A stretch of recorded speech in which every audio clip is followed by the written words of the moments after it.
So we have some pretty significant sections that are full of fat. I'm just hauling this thing around. I'm going to try to show you, excuse me, try to show you as much as I can on camera. But if you're dealing with a knife and you're trimming meat, sometimes you don't have a whole lot of choice but to turn it towards you. So this kernel right here is a section of fat that's going to be pretty standard. Oh, I got my own tray. All right, so competition barbecue folks will trim a piece of meat and then toss all the scraps, and I can't do that. Nothing goes to waste in my kitchen. So when Daryl was trimming his a little while ago, I made him keep all his scraps over in this pan. So he just brought me, and this kind of proves my point. Let me show you something. Look at how much. Now we only paid what, $2.78 a pound for these briskets. It's an excellent price for beef. We also paid $2.78 for everything that's going right in that tray. So if there is the potential to use that, we're going to use it. That's my calories, my nutrients. I bought that, paid for it. Well, actually, Daryl bought that one. You like how I'm preaching on that? Barbecue folks, they bought the brisket. I'm doing the translation. So right here is where we're taking this first hunk, and I don't know if, can you see that? It's almost entirely fat all the way through. Is that showing up? I have a giant screen over here where it shows what I'm doing, but that's on a delay. So I look up, and it's what I was doing a few minutes ago. Anyway, this part is almost pure fat. Now, Daryl had a good point a little while ago.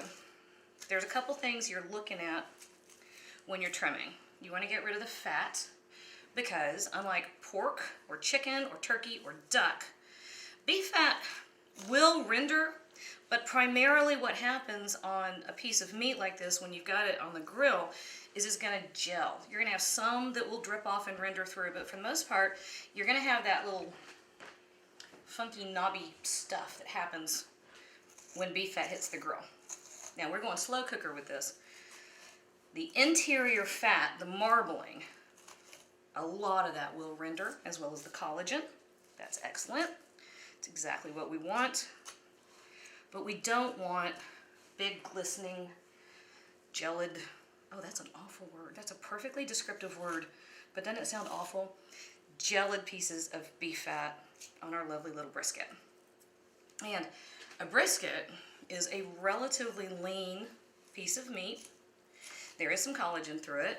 That's why we go low and slow with the brisket, to render that collagen through, keep the meat nice and tender and juicy. But we don't want it fatty. That's not nice at all.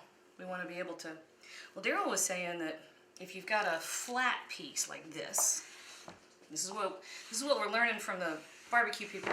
If you have a flat piece like this, then what you're able to do is once it's cooked, you have nice thick slices that you can deliver to the judges.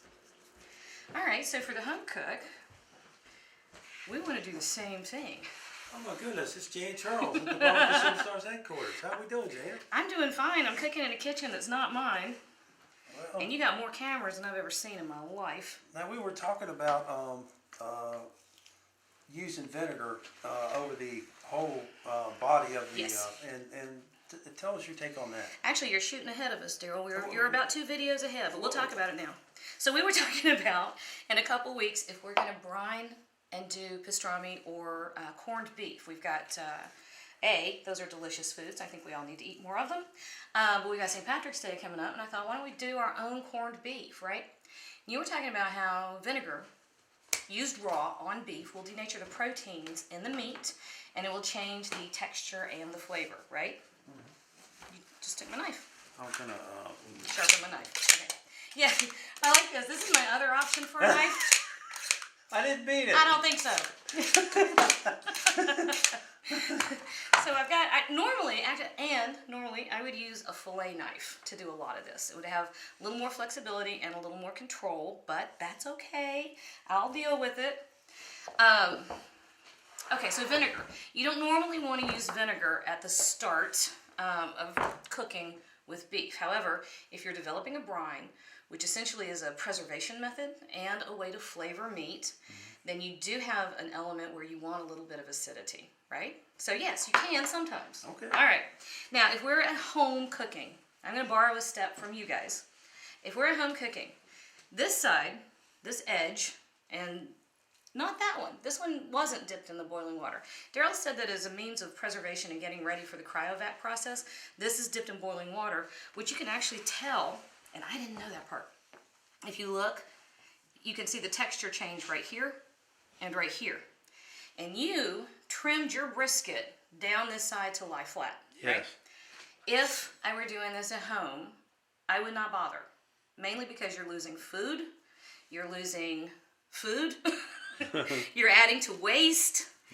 Now, because my brisket is going to be out there on the slow cooker next to the competition brisket, and apparently y'all have to have it look a certain way, I'm going to trim the edge, but also because this shows you something really, really well. Point, flat, okay? So here's the point, and here's the flat.